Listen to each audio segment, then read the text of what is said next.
그 사람들이 그들을 밖으로 이끌어낸 후에 이르되 도망하여 생명을 보존하라. 돌아오거나 그를 머물지 말고 산으로 도망하여 멸망함을 면하라. 아멘. 네, 산으로 도망하여 멸망함을 면하라 라는 제목으로 오늘 말씀 나누도록 하겠습니다. 여러분, 어릴 적에 저희가 다 70년대생이죠. 50년대생이시고 집사님도 50년대. 네. 70년대인 저희 때만 하더라도 어릴 적에 간첩하면 어떤 마음이 들었어요? 저는 어릴 적에 그랬어요. 진짜. 머리에 뿔 달린 줄 알았어요. 우리가 정말 다른 사람인 줄 알았어요. 그런데 머리가 커지면서 간첩도 우리랑 똑같은 사람들이구나. 그냥 봤을 때는 별 차이가 없구나라는 것을 알게 됐죠. 여러분, 우리가 성경을 보면서 바알이라는 신을 우리가 알잖아요. 가나안 땅의 바알. 여러분, 이세벨도 그렇고 이세벨의 그 바알 제사장들도 그렇고 바알의 섬김으로 말미암아 엘리야에게 죽임당하기도 하고. 왜 하나님이 아니라 바알을 섬길까요? 바알인 줄 알면 바알을 섬겼겠어요? 그죠? 바알인지 모르니까. 바알인지 모르고 바알이 하나님인 줄 알고 바알을 섬기는 거예요. 하나님인 줄 알았습니다. 바알이 우리에게 복을 주는 하나님인 줄 알고 바알을 섬겼다는 거예요. 지금 여러분들이 지금 하나님을 섬기고 하나님께 예배하는데 성경에서 그렇게 이야기하잖아요. 엘리야한테. 엘리야가 그렇게 하나님의 능력으로 말미암아 그 제사장들을 다 처단하고 그 다음에 다시 두려워가지고 길에 시냇가로 도망가잖아요. 그죠? 하나님께서 그렇게 엘리야가 번아웃되고 낙담한 엘리야에게 나타나셔가지고 괜찮아, 아직 바알에게 절하지 않은 7,000명대가 남겨뒀다 그러시죠. 여러분이 지금 하나님을 섬기시는데 그 하나님이 정말 하나님일까? 아니면 바알일 수도 있을까? 우리 그런 생각을 한번 해보실 필요는 있을 것 같아요. 그죠? 그렇지 않으면 하나님께서 다 하나님을 섬기고 예수 그리스도 이름으로 여러 가지 일을 했다고 하는데 하나님께서 내가 널 도무지 모른다 하실 리는 없잖아요. 하나님이 아닌 하나님을 섬기기 때문에 하나님께서 난 너를 모른다라고 말씀하신다라는 거죠. 그러니까 거기에 대해서 좀 고민을 해볼 필요가 있을 것 같습니다. 우리는 하나님의 마음을 잘 몰라요. 저는 우리 인생 가운데 태어난 우리들은 하나님의 마음이 어떻고 하나님이 우리에게 무엇을 하기를 원하시는지 우리가 그 하나님의 마음을 깊게 살피려고 노력하고 또 그런 의식을 갖지 않으면 하나님의 뜻을 왜곡하는 경우가 많다는 겁니다. 어제 제가 광화문에 갔어요. 광화문에 갔는데 그 1987년도죠. 제가 고2 때인데 연세대학교 이한열 열사 60항쟁 이후에 최대 인파가 어제 모였답니다. 제가 갔을 때 한 4시 넘어서 갔는데 좀 어둑어둑해지니까 그 사회자가 이야기하는 거예요. 지금 65만 명이 지금 모이고 있습니다. 이러면서 제가 이제 집에 가니까 100만 명이 어저께 그 광화문에 모였다고 그렇게 이야기합니다. 여러분 중에는 못 가신 분들도 있는데 아마 못 간 대다수의 국민들도 다 같은 마음일 거예요. 광화문에 갔던 사람들과. 지난주에 제가 소돔의 의인의 수와 관련해서 아브라함이 청원하는 것에 대해서 우리가 살펴보았는데요. 아브라함이 결국은 어떻게 했어야 되는 거죠? 10명까지 청원하고 멈추는 것이 아니라 아닙니다 하나님, 의인이 하나도 없네요. 근데 우리는 하나님의 긍휼만 바랄 뿐입니다 라고까지 됐어야 됐는데 아브라함은 의인 10명까지 언급하고 돌아가죠. 근데 의인은 하나도 없습니다. 그죠? 여러분도 고백하시죠? 이 세상에 의인은 하나도 없어요. 소돔 땅이 우리 서울 땅인데 서울에 의인이 하나도 없습니다. 서울 땅이 다 소돔이고 그 죽은 세상 사람들 가운데 주께서 교회로 불러주신 이들이 하나님께서 의인으로 여겨주시는데 우리가 고민을 해야 될 필요는 있을 것 같아요. 의인은 없는데 주께서 우리를 의인으로 여겨주시는 분들이 교회거든요. 에클레시아. 그러면 교회로 불리움을 받은 그 에클레시아, 그 여러분들은, 저와 여러분들은 소돔과 같은 이 서울이라는 이 땅에서 벌어지는 일들에 대해서, 작금의 사건들에 대해서 어떤 자세를 취해야 하는가 라는 질문입니다. 우리는 때로는 많은 기독교인들이 이것을 이분법적으로 나누거든요. 소돔이라는 죄악된 세상에서 우리는 하나님의 백성으로 구별된 존재이지라는 이분법적인 인식으로 그 소돔에서 벌어지는 일에 대해서 좀 방관하는 자세, 우리는 그냥 기도만 할 뿐이야 라는 자세를 취해야 된다고 이야기하는 사람들이 있어요. 그러한 자세가 맞는가? 아니면 악에 대하여 분노하고 아파하는 뭇 영혼들의 슬픔에 우리가 동참해야 하는가? 이 두 가지 질문 중에 여러분 어떤 것이 맞는 것 같습니까? 일반적으로 그래요. 이분법적으로 나눠서 그냥 전자 정도로만 우리가 인식을 하는데 전 후자가 맞다고 생각을 해요. 여러분, 우리가 몸이 있고 정신이 있잖아요. 근데 몸과 정신이 분리된 것이 아니죠. 네. 몸이 아프면 우리의 마음도 상하게 되어 있고요. 마음이 상하면 우리의 몸도 아프죠. 이분법적인 것이 아니라는 거예요.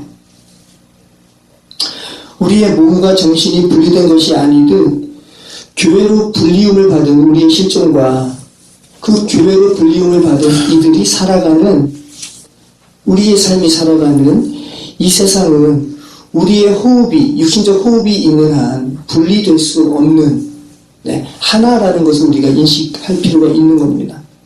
이것이 정리가 안 되면 이분법적으로 삶과 괴리가 생길 수밖에 없어요. 기독교인들이.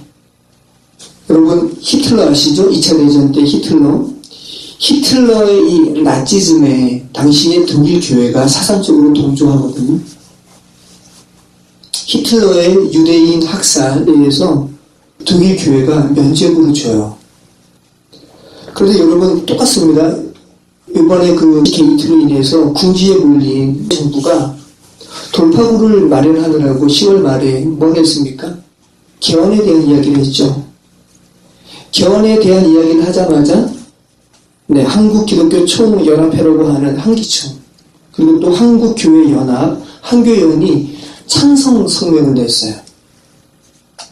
히틀러 당시에 이 나치즘의 동조와 사상적 기반을 제공한 독일교회와 하등 차이가 없죠. 여러분, 그런데 당시에 독일이 있지 않았어요. 미국에 있었습니다. 미국에 그대로 있었으면 죽지 않아도 될 본 회퍼라는 목사님이 신학자죠. 이 독일의 이 히틀러의 이 나치즘으로 인한 이 참상을 보면서 본 회퍼가 이렇게 이야기하죠. 미치광이 운전수가 차를 몰고 수많은 사람들을 죽이도록 내버려둬서는 안 된다 라고 이야기하면서 독일로 들어가요. 그리고 히틀러 암살 계획에 가담하고요. 이것이 발각되어서 보네포가 죽습니다. 처형당해요. 보네포가 맞는 것 같아요? 아니면 독일 교회가 맞는 것 같아요? 당시 보네포가 맞는 거죠. 여러분, 우리가 육신적 호흡이 있단 말이죠. 에클레시아로, 교회로 불리움을 받았지만 우리는 육신적 호흡이 있어요. 그리고 주께서 육신적 호흡을 두신 교회에게 주께서 분명히 원하시는 역할이 있다는 거죠. 그러니까 단순히 우리는 골방에서 기도만 하면 돼가 아니라 보네포처럼 미치광이 운전수가 운전하도록 내버려둬서는 안 되지라는 어떤 살아있는 의식이 우리에게 있어야 된다는 겁니다. 육신적 호흡이 있는 상태로 교회로 불림을 받은 여러분들은 지금 세상에 어떤 역할을 주께서 기대하고 있다는 사실을 분명히 기억하고 계셔야 되는 거예요. 여러분을 하나님께서 교회로 부르신 것은 결코 여러분 자신의 내면적인 영성의 고양된 말을 위한 것이 아니라는 거예요.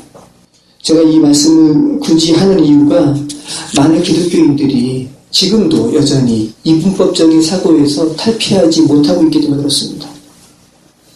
저도 오랜 시간 그 패러다임에 갇혀 있었어요. 내 문제를 넘어서지 못했어요. 자신에게만 갇혀있는 영성에서 벗어나야 되는데 그걸 뛰어넘고 그죠? 사회까지 나가야 되는데 많은 기독교인들이 그 차원에서 넘어서지 못한다는 겁니다. 지금도 개인적인 영성의 만족감에 초점을 목회자들이 여전히 있죠. 제가 서두에 얘기했던 어쩌면 그것이 바알 신앙과도 맥락을 같이 하죠. 자신에게만 만족을 주는. 그죠? 그 자신도 기형적인 상태에서 벗어나지 못했기 때문에 남도 그렇게 이끄는 거예요. 남을 호도하는 겁니다.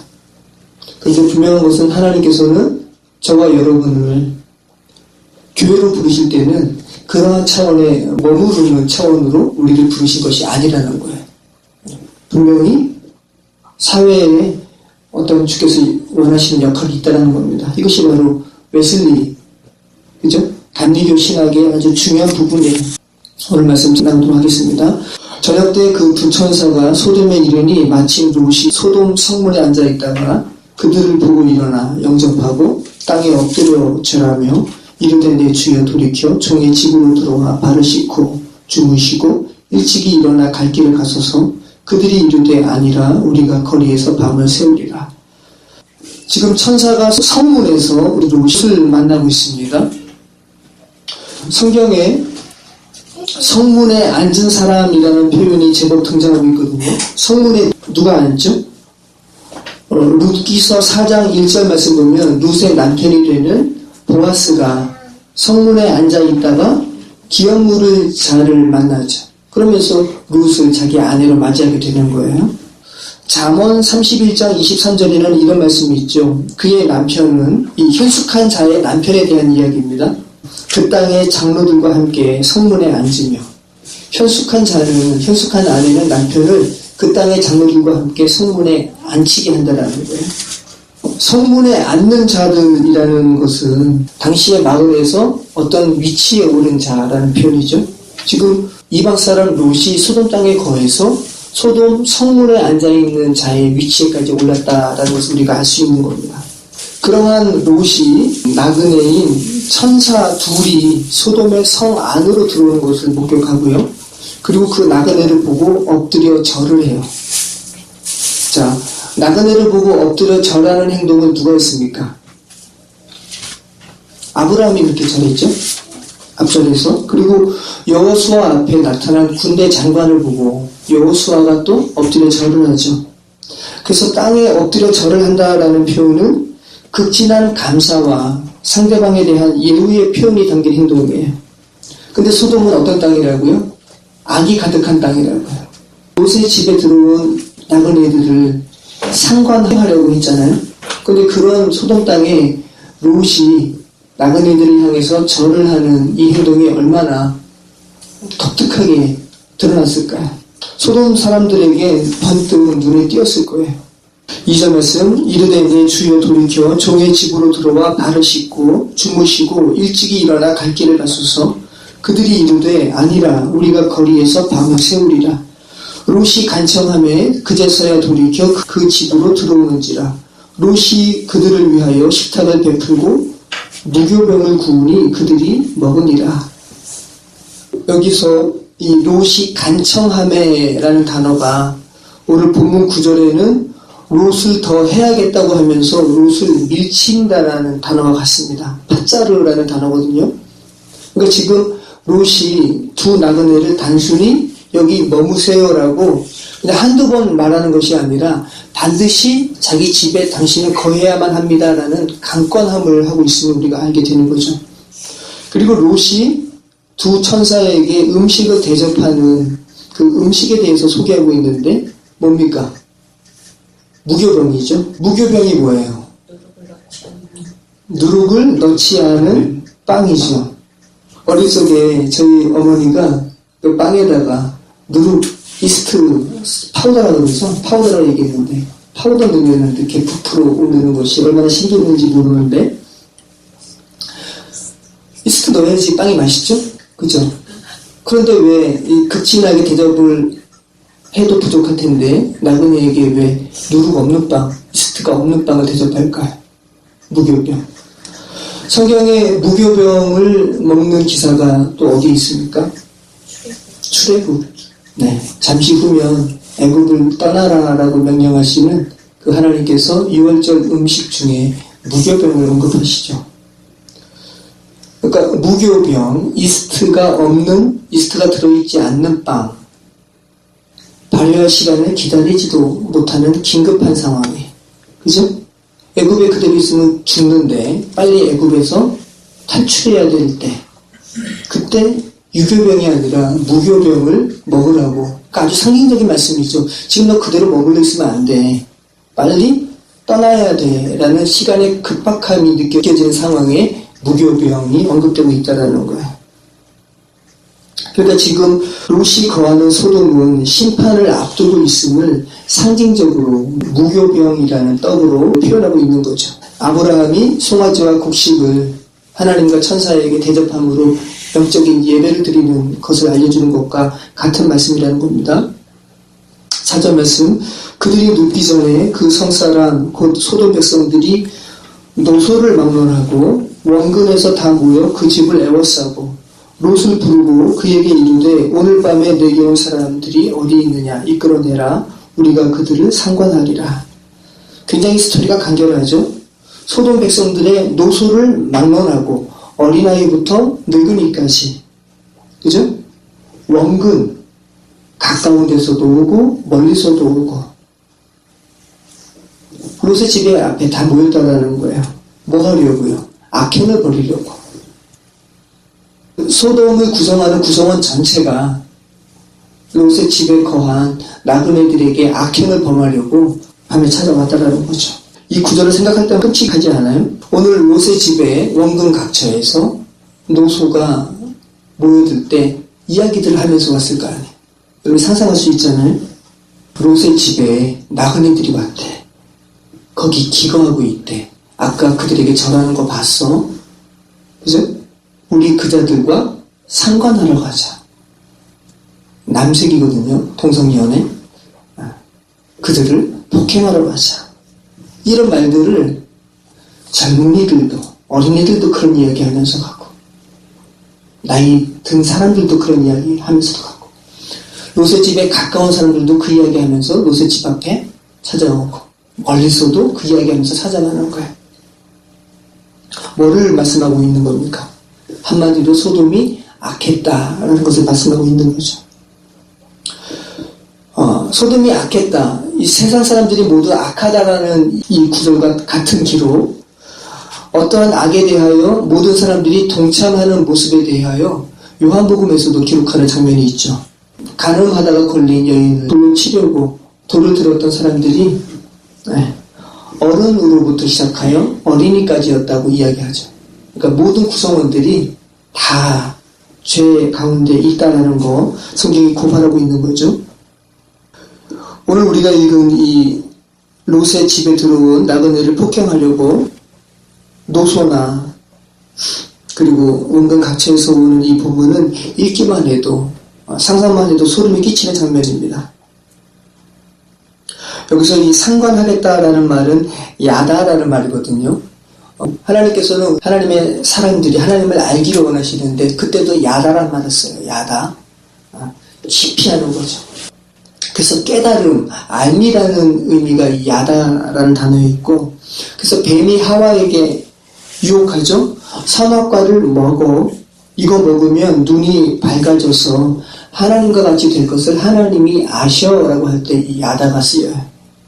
그리고 또 야다가 아까 드린 말씀처럼 부부가 서로를 아는 것처럼 이 성적인 관계, 야다가 쓰이는 거예요. 그래서 오늘 낯선 이들이 타국에 와서 쉬려고 하는데 늙은이나 젊은이들이 거리가 가까우나 머나 와서 어떤 상관하려고 할 때 이 야다는 그런 알미 아니라 남색을 말하는 단어인 거죠. 롯이 나가서 뭐라고 합니까? 이런 악을 행하지 말라라고 하죠. 소돔에 대해서 예수님께서도 말씀하신 부분이 있죠. 마태복음 11장 23절로 24절. 가버나움아 내가 하늘에까지 높아지겠느냐 음부에까지 낮아지리라. 내게 행한 모든 권능을 소돔에서 행하였더라면 그 성이 오늘까지 있었으리라. 내가 너희에게 이르노니 심판날에 소돔 땅이 너보다 견디기 쉬우리라 하시니라. 여러분, 가버나움이라는 도시에 대해서 악한 도시라는 이미지가 있나요? 여러분에게? 별로 없죠? 네. 우리는 그냥 악한 도시 하면 소돔과 고모라만 떠오르지 가버나움까지는 생각이 안 나거든요.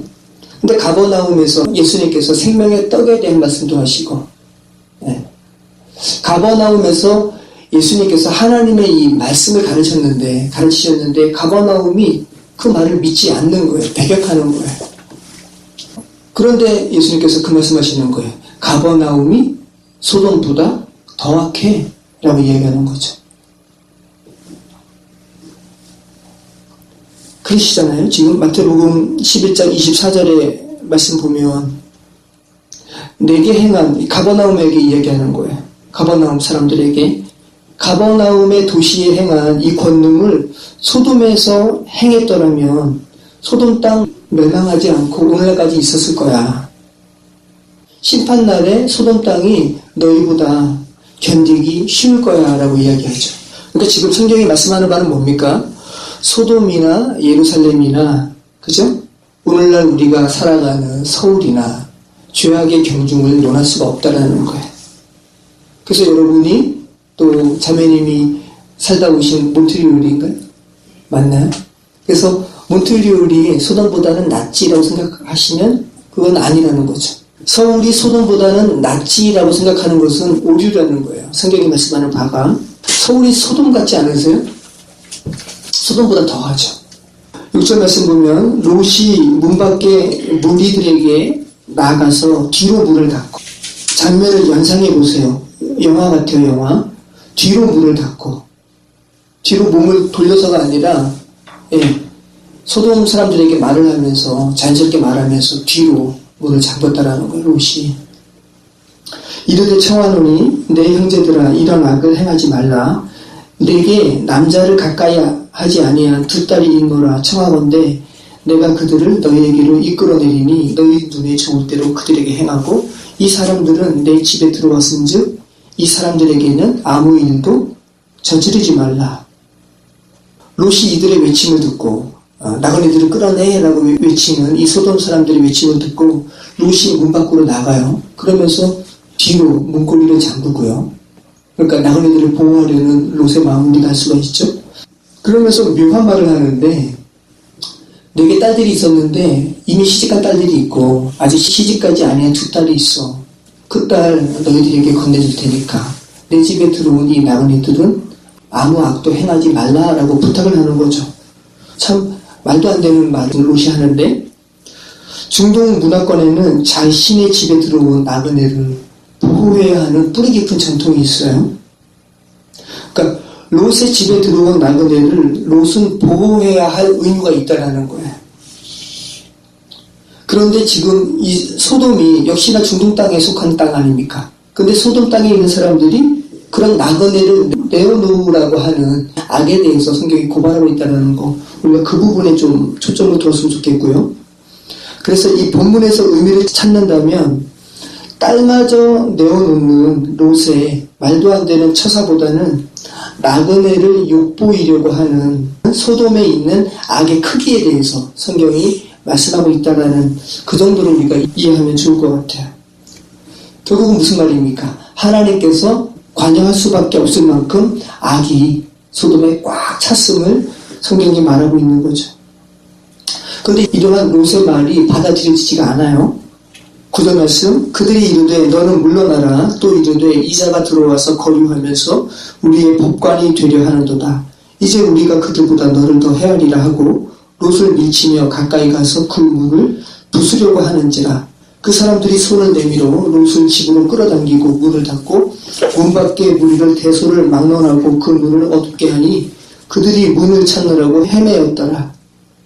여러분, 아까 서두에 말씀드린 것처럼 롯이 성문에 앉을 정도로 소돔 땅에 어떤 지위를 인정받은 사람들이었잖아요. 근데 지금 오늘 이 본문에서는 그 롯에 대한 소돔인들의 인식이 여지없이 폭로되고 있죠. 악 앞에서 롯에 대한 소돔인들의 인식이 다 폭로되는 거예요. 롯을 보고 어떤 이는 너 물러가 라고 외치고 어떤 이는 이자라고 하대하고요. 그리고 이 사람이 뜨내기였는데 너는 나그네였는데 이 소돔성에 와서 거류하면서 지금 나름대로 성문에 앉는 위치가 되었다고 너가 재판관이 되어서 우리를 판단하려고 하느냐라고 하면서 이 롯에 대한 소돔인들의 인식이 다 여과 없이 드러나고 있어요. 그러면서 소돔인들이 이렇게까지 이야기하죠. 천사들보다 내가 너를 더 해야 할 거야 라고까지 이야기하죠. 노골적으로 위협하고 롯에게 달려드는 겁니다. 그리고 문까지 부수려고 할 때 안에서 천사들이잖아요. 롯을 구출하는 거예요. 10절 그 사람들이 손을 내밀어 롯을 집으로 끌어들이고 문을 닫고 롯이 분명히 문을 잠궜는데 안에 있는 천사들이 롯을 다시 안으로 끌어들였어요. 그리고 문 밖의 물이 소돔 사람들의 눈을 어둡게 했습니다. 눈이 어두워졌어요. 소돔 사람들이 남색하려고 막 외쳤던 소돔 사람들이 눈이 어두웠으면 눈이 어두웠네 하면서 뭐 다른 짓을 해야 되는데 성경이 지금 말하는 거 보면 눈이 어두운 채로도 뭐를 지금 찾고 있어요? 문을 찾고 있어요. 계속해서 그 악을 행하려고. 그러니까 지금 뭐를 보여주고 있는 겁니까? 지옥 같은 소돔을 보여주고 있죠. 지옥이죠. 완전히 지옥 같은 모습을 보여주고 있는 거예요. 눈이 먼 채에도 그 폭행하려고 그 문을 찾는 이들의 모습을 한번 연상해 보시죠. 여러분 실제 지옥이 있고요. 그리고 이 세상은 다 그림자잖아요. 천국이 있는 것처럼 이 세상에도 하나님의 나라를 얼핏 보여주시고 그죠? 이 세상이 지옥의 그림자예요. 우리가 살고 있는 이 시간, 이 공간, 이 세상이 영원한 곳의 그림자잖아요. 지옥도 그림자로 우리에게 보여주고 있는 거죠. 천사들이 이야기하는 겁니다. 그 사람들이 롯에게 이르되 이 외에 내게 속한 자가 또 있느냐? 내 사위나 자녀나 성중에 내게 속한 자들을 다 성 밖으로 이끌어내라. 그들에 대한 부르짖음이 여호와 앞에 크므로 여호와께서 이곳을 멸하시려고 우리를 보내셨나니 우리가 멸하리라. 천사가 롯에게 말해요. 롯 당신에게 속한 자가 있어요? 당신의 사위나 친지 또 성중에 당신에게 속한 자가 있냐라고 말을 하는 겁니다. 그러면서 이 성 안에서 당신에게 속한 자가 있으면 다 성 밖으로 빼내세요라고 말을 하고 있는 거예요.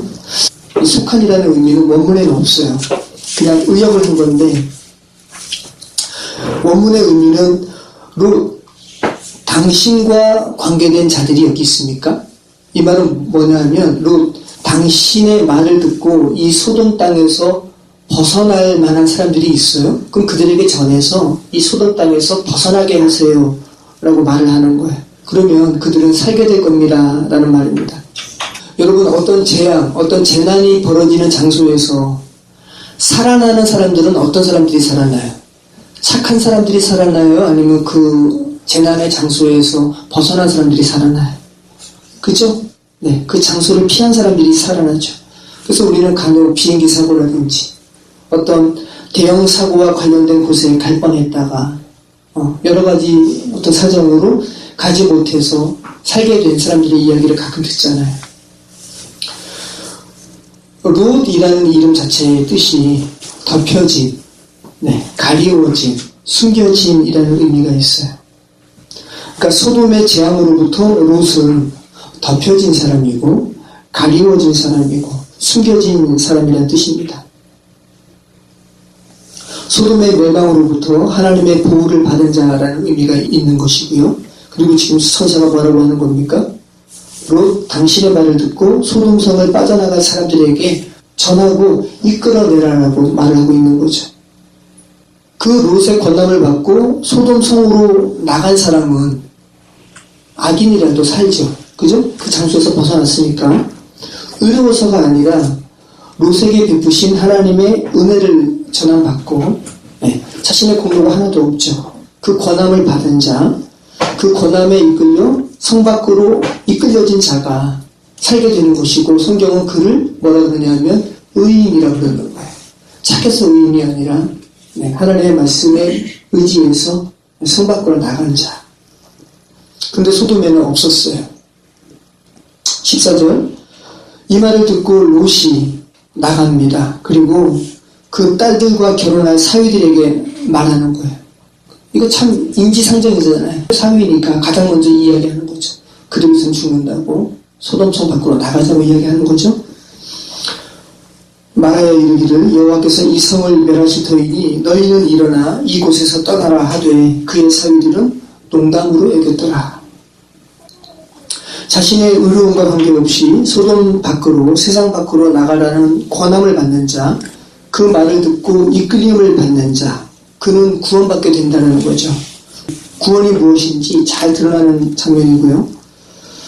그랬더니 롯이 자신의 딸과 결혼한 사위들에게 이렇게 탈출할 것을 말하니까 그들이 뭐라고 말합니까?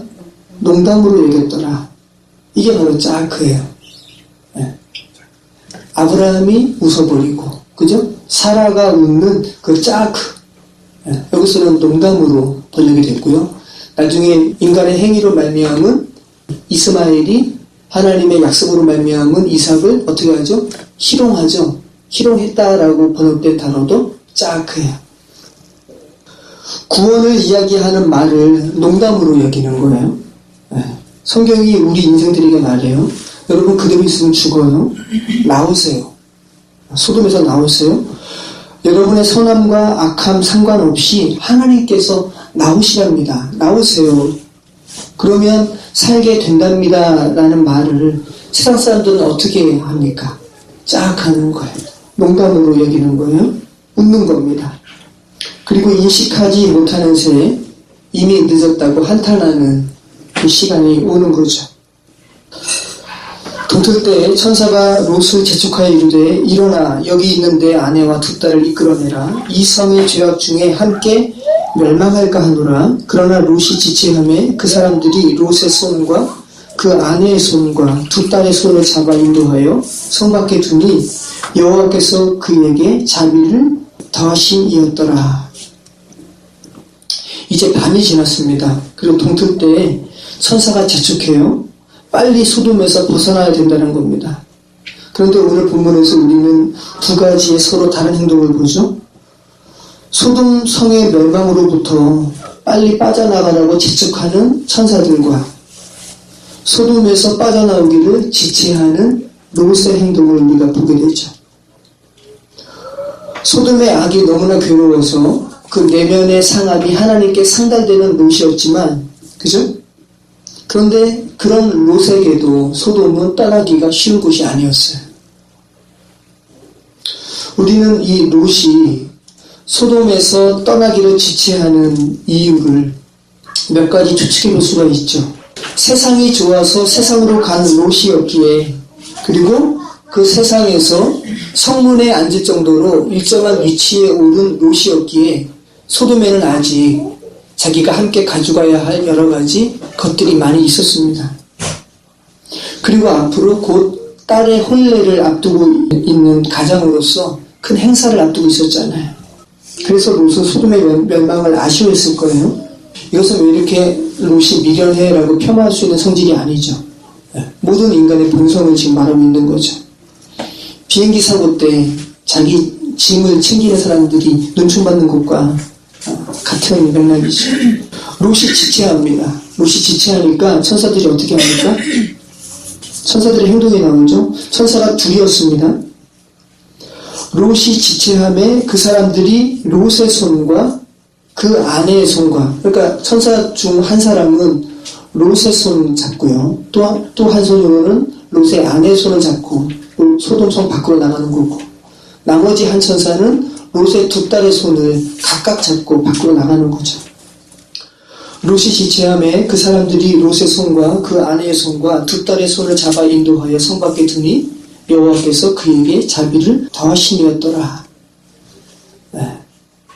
우리가 이 롯이나 롯의 처, 구원받게 되는 사람들이죠. 그리고 두 딸, 어느 누구도 자의로 소돔성 밖으로 나간 자가 없다라는 것 우리가 생각해 볼 필요가 있죠. 이것은 굳이 구원과 관련해서 이름을 붙인다면 뭐겠습니까? 롯의 아내 두 딸이 지금 소돔에서 소돔성 밖으로 나갔으니까 지금 구원받은 건데 굳이 명칭을 부여한다면 타격구원이죠. 자력구원이 아니에요. 이렇게까지 말씀 들어도 롯이 제 발로 소돔성 밖으로 나간 게 아니라 자기는 나가지 않으려고 했어요. 천사들이 억지로 잡아서 밖으로 이끌었다는 거 우리가 생각해 볼 필요가 있죠. 구원은 어쩔 수 없이 타격구원일 수밖에 없어요. 불교가 이야기하는 자격구원, 해탈은 말이 안 되는 겁니다. 우리 인간은 타격구원일 수밖에 없는 겁니다. 그 사람들이 그들을 밖으로 이끌어낸 후에 이르되 도망하여 생명을 보존하라. 돌아보거나 들에 머물지 말고 산으로 도망하여 멸망함을 면하라. 롯이 그들에게 이르되 내 주여 그리 임하옵소서. 주의 종이 주께 은혜를 입었고 주께서 큰 인자를 내게 베푸사 내 생명을 구원하시오나 내가 도망하여 산에까지 갈 수 없나이다. 두렵건대 재앙을 만나 죽을까 하나이다. 보소서 저 성읍은 도망하기에 가깝고 작기도 하오니 나를 그곳으로 도망하게 하소서. 이는 작은 성읍이 아니니까 내 생명이 보존되리이다. 소돔성 밖으로 빼낸 롯과 가족들에게 천사는 산으로 도망하라 그래요. 원문에서는 그 산이라고 정관사가 붙어 있어요. 하하르라고 이야기합니다. 그러니까 롯도 알고 지시하는 자도 아는 산이라고 성경 이야기하는데 성경에는 롯도 알고 천사도 아는 그 산이 무엇인지는 언급하지 않아요. 그런데 우리는 추측하기를 아브라함이 롯을 위하여 중보하는 그 산, 구원이 베풀어지는 산, 예루살렘 산임을 헤브론 산지 예루살렘 산임을 우리는 추측할 수 있고요. 그곳으로 가면 구원을 받는 산, 구원의 산, 상징적인 산이죠. 헤브론 산지 예루살렘 산이라는 것을 우리는 알 수 있는 거예요. 천사가 그곳으로 가라는 겁니다. 그 산으로 가야 돼 라고 말하는 거예요. 그런데 롯은 그 산이 아닌 하하르, 그 산이 아닌 소알성으로 피하게 해달라고 그러죠. 여러분 왜 그럴까요? 소돔과 아브라함이 있는 헤브론 산지 예루살렘 산은 60km 정도 거리라 말씀드렸죠. 하루 종일 달리면 당도할 수 있는 산이죠. 마라토너가 2시간 좀 넘으면 달리는 그 거리가 42.1km니까 일반인들도 하루 종일 달리면, 하루 종일 걷거나 달리면 60km는 당도할 수 있는 거리라고요. 멸망의 긴박성에 비추어 보면 먼 거리지만 내가 너 거기까지 갈 때까지 너 이 안전하게 할 테니까 달려가라고 이야기하니까 달려가면 되는 거죠. 하나님께서 말씀하신 그 산을 목적지로 삼고 가면 돼요. 그런데 롯이 이렇게 이야기하는 겁니다. 자신이 머물고 있는 사회에서 아브라함이 있는 헤브론 산지를 보면서 너무 멀다고 생각하고 상대적으로 소돔에서 가까운 성인 소알성으로 가게 해달라고 간청을 해요. 가까운 성인 소알성으로 가게 해달라고 간청을 해요. 그랬더니 이 간청도 천사가 허용을 합니다. 21절 그가 그에게 이르되 내가 이 일에도 내 소원을 들었은즉 내가 말하는 그 성읍을 멸하지 아니하리니 그리로 속히 도망하라. 내가 거기 이르기까지는 내가 아무 일도 행할 수 없노라 하였더라. 그러므로 그 성읍 이름을 소알이라 불렀더라. 소알, 쪼아르라는 말이에요. 작다라는 의미가 있어요. 하나님의 구원하심의 크심을 믿지 못하고 인간의 작은 천박한 짜르로 폄하하고 있는 거죠.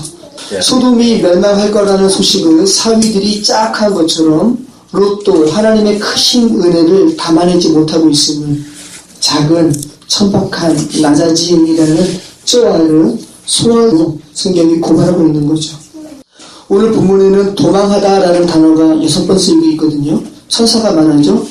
도망하여 생명을 보존하라. 산으로 도망하여 멸망함을 면하라. 창세기 19장 17절. 롯이 말해요. 내가 도망하여 산까지 갈 수 없나이다. 두렵건대 재앙을 만나 죽을까 하나이다. 저 성은 도망하기 가깝고 작기도 하오니 나로 그곳에 도망하게 하소서. 창세기 19장 19절에서 20절 말씀이죠. 또 천사가 말해요. 창세기 19장 21절 22절. 내가 이 일에도 내 소원을 들었은즉 그리로 속히 도망하라. 내가 거기 이르기까지는 내가 아무 일도 행할 수 없노라 하였더라. 그러므로 그 성 이름을 수알이라 불렀더라. 원어를 살펴보면 이 도망이란 단어가 6번 나온 도망이란 단어가 다르게 쓰임을 우리가 알 수 있는데, 다른 단어는 모두 벗어나다라는 의미의 말라트가 쓰였어요. 5번이. 영어 잘하시니까 escape이라는 의미예요. 근데 롯은 천사가 말하는 도망하라라고 지시하는 그 산이 너무 멀어서 자기가 저 소알선으로 도망하게 해주세요라고 하는 여기서 이 소알선과 관련된 도망은 누스라는 단어거든요. 플리라는 단어예요. 플리와 escape 어떻게 많이 달라요? 천사가 롯에게 도망하여 너 죽지 말고 살아야 돼 라고 말할 때 이 도망은 escape예요. 완전히 그 멸망하는 장소에서 벗어나야 돼. 그런데 롯이 그 천사의 말을 듣고 자기가 원하는 장소로 도망하게 해주세요라는 이 도망은 플리입니다. 누스이거든요. 그러니까 사전을 보니까 훌쩍 날다, 플라이 연결돼서 훌쩍 날다, 사라지다. 그러니까 잠시만 임시 방편적으로 잠깐 피하는, 그죠? 하나님은 원천적인 구원을 말씀하는데 인간은 자신의 약삭발음으로 잠시만 그거 피하게 해주세요.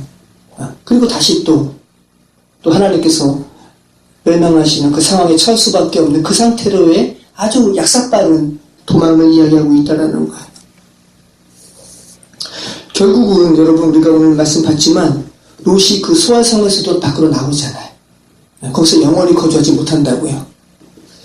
결과론적으로는 롯이 어떻게 했어야 되는 걸까요? 네, 천사가 말하는 escape, 네, 말라트, 네, 천사가 가리키는 그 산, 예루살렘 산, 네, 구원이 베풀어지는 산으로 도망했어야 되는 거죠. 하나님께서 함께 하시는 산, 아브라함이 거하는 헤브론 산지로 도망했어야 되는 거예요. 상징적인 의미가 있습니다. 그래서 성경에서는 예수님께서도 산으로 도망하라는 말씀을 하세요. 누가복음 21장 21절, 그때에 유대에 있는 자들은 산으로 도망할 것이며 성내에 있는 자들은 나갈 것이며 촌에 있는 자들은 그리로 들어가지 말지어다. 산으로 도망하라는 거예요. 이것이 무슨 의미일까요? 그냥 우리가 그러면 여기다가 말세에 멸망할 때 예루살렘에 있는 이스라엘 땅에 있는 헤브론 산으로 우리 보고 도망하라고 예수님께서 말씀하시는 걸까요? 그게 아니죠. 그래서 성경에서 말씀하시는 이 산은 마지막 때 여호와의 말씀이 흘러나오는 산이에요. 이사야 2장 2절로 4절, 말일에 여호와의 전의 산이 모든 산 꼭대기에 굳게 설 것이요 모든 작은 산 위에 뛰어나리니 만방이 그리로 모여들 것이라. 많은 백성이 가며 이르기를 오라 우리가 여호와의 산에 오르며 야곱의 하나님의 전에 이르자. 그가 그의 길을 우리에게 가르치실 것이라. 우리가 그 길로 행하리라 하리니 이는 율법이 시온에서부터 나올 것이요 여호와의 말씀이 예루살렘에서부터 나올 것임이니라. 그래서 천사가 말하는 예수님께서 말씀하시는 산으로 도망하라는 것은 물리적인 헤브론 산을 말하는 것이 아니라 하나님과 교제하고 영적 소통이 이루어지는 예배의 삶을 살라고 말씀을 하시는 거죠. 근데 이것을 너무 문자적으로 보시는 어떤 분은 말세를 이야기하면서 그때는 산 위에 지어진 벙커로 도망하라고 말하는 사람도 있어요. 굉장히 잘못된 말들이 많죠.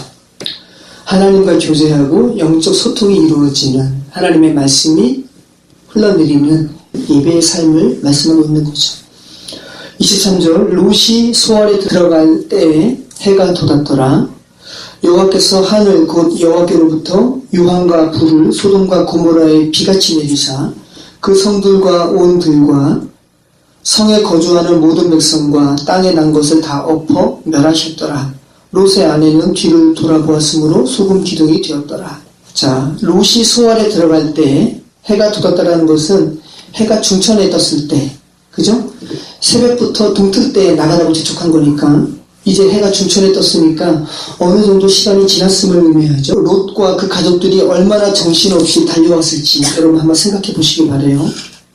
그런데 중요한 것이 있는데 롯과 그 가족이 소알로 향해 도망할 때까지 아무 일도 벌어지지 않았다는 거예요. 그리로 속히 도망하라. 내가 거기 이르기까지는 내가 아무 일도 행할 수 없노라 하였더라. 그러므로 그 성 이름을 소알이라 불렀더라. 천사가 이야기했어요. 롯, 그래, 너가 말하는 거 내가 들어줄게. 너가 소알에 들어갈 때까지 내가 아무 일도 행할 수 없어. 너 빨리 그로 들어가. 그런데 뒤를 돌아봐서는 안 돼라고 지금 천사가 이야기하죠. 롯이 소알성으로 들어간 다음에야 하나님께서 소돔과 고모라에 유황불을 내리셨어요. 유황과 불을 내리셨어요. 그럼 여러분이 롯과 롯의 처가 되셔서 또 롯의 두 딸이 되셔서 한번 소돔성 밖으로 나간 다음에 소알성을 향하여 뛰어갈 때 그 심정을 여러분이 한번 생각을 해보세요. 하나님께서 멸망하실 거라고 말씀하시면서 우리 손을 잡아 이끄셔서 소돔 밖으로 내보내셨는데 그리고 지금 뛰어가는 거거든요. 그럼 뒤에 소돔이 멸망하는 소리가 좀 들려야 되는데 여전히 캠핑한 거예요. 여러분이 그 상황이라면 어떤 마음이 드시겠어요? 물론 천사가 너가 소알성까지 도착할 때까지는 아무 일도 일어나지 않을 거라고 말씀을 하긴 하셨지만 자신의 모든 것이 있는 그 성에서 그냥 혈혈단신 몸만 나와서 도망하는데 아무 일도 벌어지지 않을 때 여러분 마음에 어떤 생각이 드시겠냐는 말씀이에요. 내가 결혼한 남편도 아직 저 안에 있고, 그죠? 내가 두고 온 땅문서도 있고 여러 가지 것들이 저기 있는데 아무 일도 벌어지지 않는 것, 뒤를 돌아보고 싶은 마음이 당연히 들죠. 이제껏 살아왔던 날들과 똑같이 아무 일도 벌어지지 않는 상황에서, 아무런 변화가 없는 상황에서 얼마나 고민을 했겠습니까? 그런데 롯과 두 딸은 천사가 말한 바가 있기 때문에 그냥 소알성만 바라보고 달렸어요. 그런데 26절 말씀 보면 롯의 아내가 뒤를 돌아봐요. 거의 소알성에 다 와서 뒤를 돌아보았는지 아니면 중간에 돌아보았는지 알 수는 없지만 롯의 아내가 천사의 말을 어기고 뒤를 돌아보았어요. 그리고 소금 기둥이 되는 거예요. 왜 하필이면 소금 기둥일까요? 뒤를 돌아본다라는 표현은 시간을 허비한다는 의미가 있고요. 하나님께서 말씀하셨는데 하나님의 그 말씀하신 그 촉박한 시간을 허비하는 거예요. 그리고 소금 기둥은 생명이 없는 것의 의미를 담고 있어요. 그러니까 생명을 구원해야 하는 급박한 시기에 미련을 갖고 뒤를 돌아본다는 것은 생명 없는 행위임을 성경이 말하고 있고 상징적으로 소금 기둥이 되게 하시는 거죠. 우리가 이 소금 기둥이 된 롯의 처를 보면서 무엇을 생각해야 될까요? 예수님도 말세를 이야기하면서 롯의 처를 생각하라라고 경고하시거든요. 롯의 처가 소돔성을 바라본 것은 무엇 때문에 바라봤을까요? 소돔에 여전히 자기가 소돔성에 살면서 모아놓았던 여러 가지 재산들, 그죠? 우리에게 적용시킨다면 이 땅에 살 때 얻어진 것들, 그죠? 모은 것들, 재산, 명예, 이런 것들이 멸망의 때에는, 하나님의 구원의 때에는 구원을 향해 달려가는 자신들에게 자신을 오히려 고민하게 하고 또 마음을 머물게 하는 요소라는 것을 우리는 알 수가 있는 거죠. 기둥을 뜻하는 히브리어 단어에 세 가지가 있어요. 마세바, 네치브, 아무드라는 말이 있는데 마세바는 기념비적인 요새를 뜻해요. 그리고 네치브는 단순한 기둥이에요. 그리고 아무드는 기둥, 강단이라는 의미가 있어요. 그래서 불기둥, 구름기둥 할 때는 아무드가 쓰이고요. 야곱이 하나님의 임재를 체험한 특별한 장소에 그저 돌기둥을 세우죠. 돌베개를 기둥으로 세운단 말입니다. 거기서는 마세바라는 의미예요. 근데 여기서 이 소금기둥, 롯의 처 소금기둥은 단순한 기둥, 이 네치브라는 단어를 사용하고 있습니다. 성경이 일부러 구별해서 사용하고 있다는 거죠. 아브라함이 그 아침에 일찍 일어나 여호와 앞에 서 있던 곳에 이르러 소돔과 고모라와 그 온 지역을 향하여 눈을 들어 연기가 온기 가마의 연기같이 치솟음을 보았더라. 하나님이 그 지역의 성을 멸하실 때, 곧 롯이 거주하는 성을 엎으실 때 하나님이 아브라함을 생각하사 롯을 그 엎으시는 중에서 내보내셨더라. 아브라함이 아침에 일찍 일어납니다. 그리고 하나님께 롯을 위하여, 소돔의 의인을 위하여 중보했던, 예배했던 산으로 가서 소돔과 고모라 지역을 바라봐요. 그랬더니 우리말 성경이 굉장히 동화처럼 표현하고 있죠. 소돔성과 고모라가 불에 타오르는데 옹기가마에 연기같이 타올랐더라. 옹기가마가 뭐죠? 우리 도자기 가마죠. 도자기를 1250도에서 구워요. 얼마나 뜨겁겠어요. 성경이 지금 그 이야기하고 있는 거죠. 완전한 멸망, 참혹한 멸망을 말씀하고 있는 거죠. 이 1250도까지 되는 과정 가운데 흙이 엿가락처럼 돼요. 흐물흐물해지고, 그리고 돌이 되는 거예요.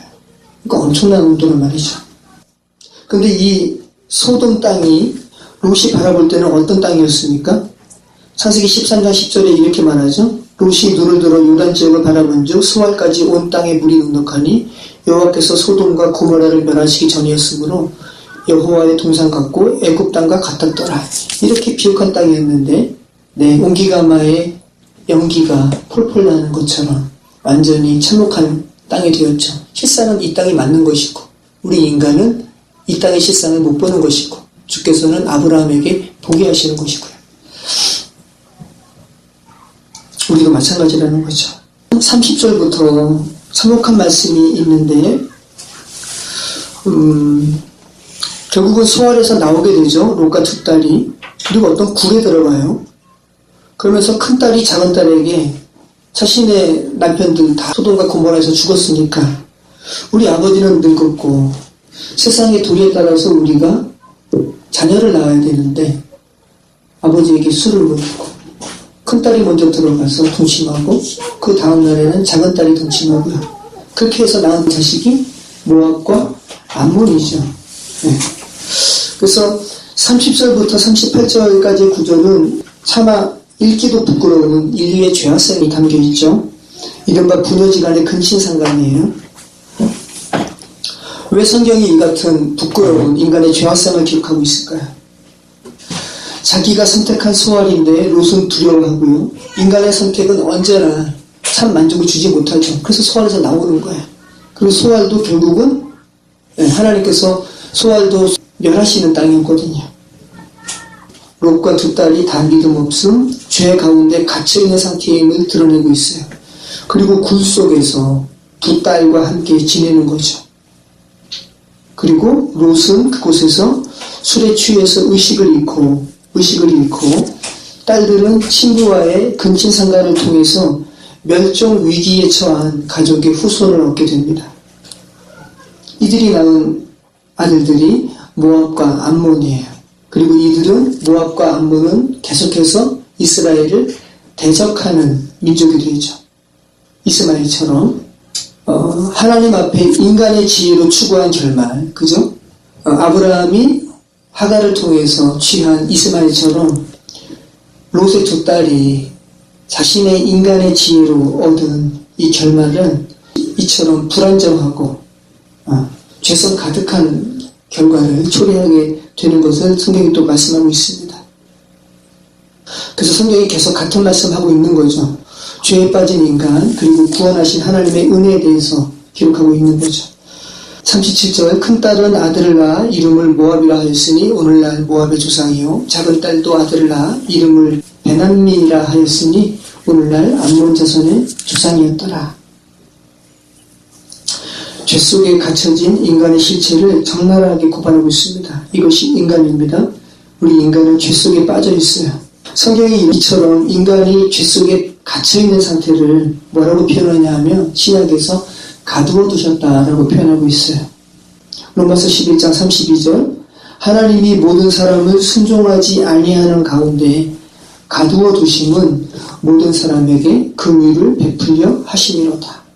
갈라디아서 3장 22절로 23절 그러나 성경이 모든 것을 죄 아래에 가두었으니 이는 예수 그리스도를 믿음으로 말미암는 약속을 믿는 자들에게 주려 함이라. 믿음이 오기 전에 우리는 율법 아래 매인바 되고 계시될 믿음의 때까지 갇혔느니라. 로마서 11장 32절로 33절 하나님이 모든 사람을 순종하지 아니하는 가운데 가두어 두심은 모든 사람에게 긍휼을 베풀려 하시리로다. 깊도다 하나님의 지혜와 지식이 풍성하며 그의 판단은 헤아리지 못할 것이며 그의 길은 찾지 못할 것이로다. 주님께서 우리를 죄에 가두어 두신 것이 측량하지 못한 하나님의 지혜라는 거예요. 그리고 우리를 죄에 가두어 두심은 하나님의 긍휼을 나타내게 하시려고 라고 말씀하고 있습니다. 우리는 불순종과 죄 아래 가두어져 있어요. 꽁꽁 묶여 있어요. 이 호흡을 가지고 있는 우리에게는 여전히 죄라는 이런 상태 가운데 계속 가두어 놓으셨다라는 거예요.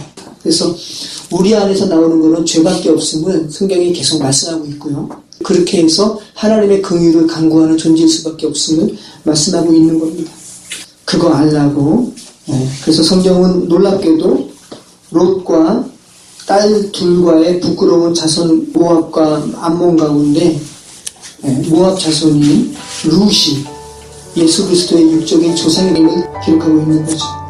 그러니까 성경이 계속 한 가지만 말씀하고 있으면 우리가 보게 됩니다. 하나님의 은혜만 말씀하고 있어요. 모쪼록 여러분을 죄 가운데 구원하신 하나님의 은혜를 기억하시는 저와 여러분의 삶이 되기를 축원합니다. 기도하겠습니다. 참 좋으신 하나님 감사합니다.